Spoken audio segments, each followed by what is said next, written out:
One of the most exciting scientific findings of the past half century has been the discovery of widespread trophic cascades. A trophic cascade is an ecological process which starts at the top of the food chain and tumbles all the way down to the bottom. And the classic example is what happened in the Yellowstone National Park in the United States when wolves were reintroduced in 1995. Now, we all know that wolves kill various species of animals, but perhaps we're slightly less aware that they give life to many others.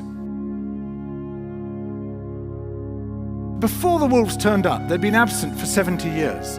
That the numbers of deer, because there was nothing to hunt them, had built up and built up in the Yellowstone Park, and despite efforts by humans to control them, they'd managed to reduce much of the vegetation there to almost nothing. They'd just grazed it away.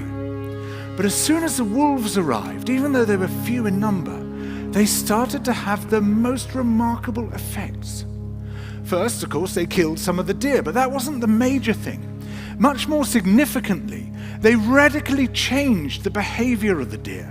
The deer started avoiding certain parts of the park, the places where they could be trapped most easily, particularly the valleys and the gorges. And immediately those places started to regenerate. In some areas, the height of the trees quintupled in just 6 years.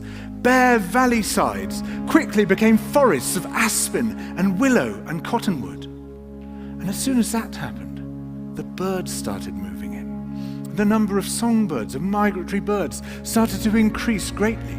The number of beavers started to increase because beavers like to eat the trees.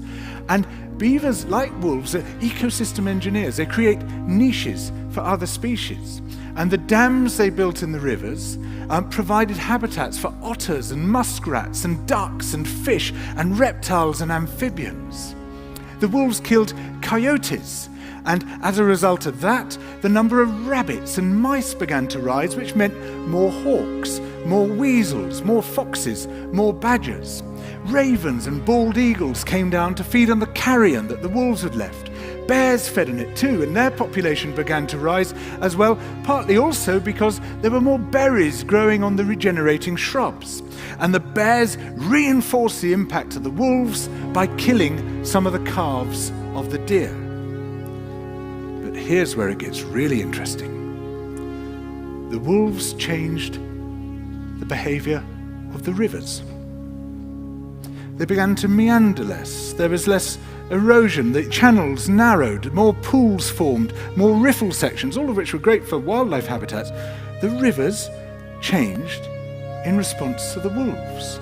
And the reason was that the regenerating forests stabilized the banks so that they collapsed less often, so that the rivers became more fixed in their course. Similarly, by driving the deer out of some places and the vegetation recovering on the valley sides, there was less soil erosion because the vegetation stabilized that as well.